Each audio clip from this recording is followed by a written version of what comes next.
Former Utah Republican Senator Orrin Hatch passed away this week at the age of 88. He was first elected to the Senate from Utah in 1977, an amazingly long tenure.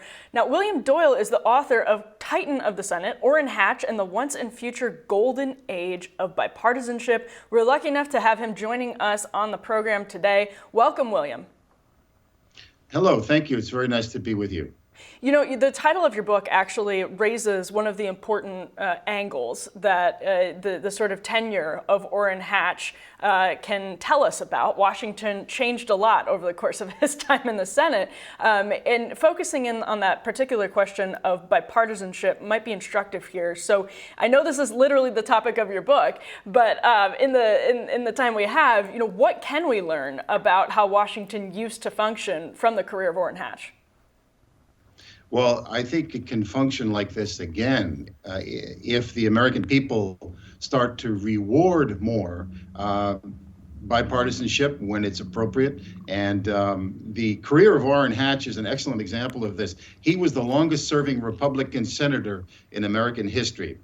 But he was also, according to a ranking by the Center for Effective Lawmaking, which is a nonpartisan think tank at Vanderbilt University and the University of Virginia, Orrin Hatch is the #1 most effective senator of the modern era, post-Watergate, post-Vietnam. #2 is Ted Kennedy, a man who Orrin Hatch fought with and loved, alternatively, as a brother, depending on what day of the week it was and what they were working on. But those two men got together and did great things for the United States in a bipartisan way, and that's the story of my book. We know Orrin Hatch as a man who shaped the Supreme Court in a very conservative direction over the years. We forget sometimes that he championed Ruth Bader Ginsburg, her nomination, and he championed Stephen Breyer's nomination during the Clinton years. So, it was a very different time, wasn't it? But he also, I think, was a founding father of modern conservatism, along with Ronald Reagan, who was also very bipartisan when it counted. He did deals with Democrats, he negotiated with them, and when he did, and when Orrin Hatch did, I think the nation very often benefited a great deal because of their willingness to compromise and their willingness to try innovative solutions to move the country forward. Did you uncover anything new about the relationship between him and Ted Kennedy? Because I remember when Ted Kennedy finally died of cancer in 2009, Orrin Hatch just bawling, and you could just see the emotion written all over him. You know, despite Utah often being a place that produces kind of more liberal-minded Republicans, he was actually much more of, as you said, like a Reagan Republican. So how was it that a liberal Democrat like Kennedy and he first got together? Well, they served on the same Labor and Health Committee, and Orrin Hatch was outnumbered by liberal Republicans and liberal Democrats, and he realized that he could either try to stop everything or he could reach out to Ted Kennedy and try to make bipartisan achievements together.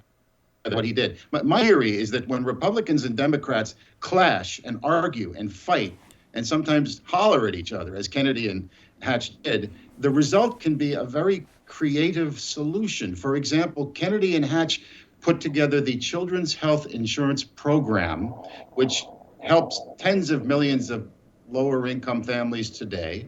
They worked together on the Americans with Disabilities Act. They worked together on the Religious Freedom Restoration Act. And they worked together on a host of other issues that were very bipartisan. Now, Hatch was always pushing for conservative solutions. In other words, he wanted everything to be paid for, he wanted everything to be efficient, and he wanted it as much as possible to fit his vision of America. But the results are extraordinary. 800 bills passed, sponsored or co-sponsored by Orrin Hatch. The largest amount of any living senator. And I think that speaks again to his boldness in reaching out to the other side and getting things done, not just trying to tear the other side down, calling them Republicans or fascists or, calling them fascists or Nazis or Marxists, which we often do today, but working together and pushing the country forward. Oh, yeah. Can you talk a little bit about his earlier life? My vague recollection is tons of children working as a security guard and also raising chickens to feed the family in Pennsylvania or something at the same time. I might have some of that jumbled, but what was his earlier life like? Well, I interviewed Orrin Hatch extensively for this book, and he came from very modest, humble circumstances in the Pittsburgh area. You're right. He lived in a renovated chicken coop that his father built for his wife in their early newlywed days. And he came really from very little. But then he became a very successful trial attorney in Salt Lake City. And he was ready for this wonderful career, and suddenly he got interested in politics. Now, one thing he did in 1977 is extraordinary. He almost single-handedly mobilized the Senate to stop Jimmy Carter and the AFL-CIO from pushing together a very liberal labor reform law, which Hatch thought would threaten the two-party system and threaten the existence of the Republican Party by opening up the floodgates of much more cash to the unions. So he stopped that. He said that he thought that the FDR Wagner Act was enough and that unions had very good protection that way. Now, when he did that, he suddenly became a conservative superstar. And he was almost like Reagan going to Russia or Nixon going to China. Suddenly, he had the credibility among Republicans to compromise and make deals with liberals and with Democrats to push the country forward. And I think the Americans with Disabilities Act is a perfect example of that. Another example is 1982, he teamed up with a Democrat in the House of Representatives, Henry Waxman, to co-create the modern generic drug industry, which has saved American consumers many, many billions of dollars over the years. And that was, again, bipartisan intellectual combat, resulting in a great achievement that endures to this day.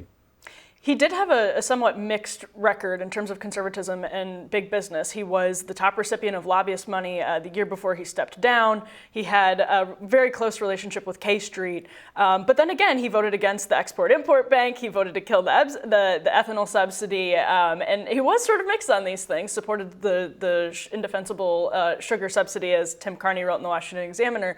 But he did have for all of the sort of conservative bona fides, he was fairly close with K Street. Did you learn anything new about his relationship with big business or anything to that effect? Well, there's no question he believed in free enterprise. He believed that business helped Utah in particular. And the issue of lobbyist cash, there were two people who received more money than he did in recent years. And one of them was a woman by the name of Hillary Clinton, and the other was a gentleman by the name of Barack Obama.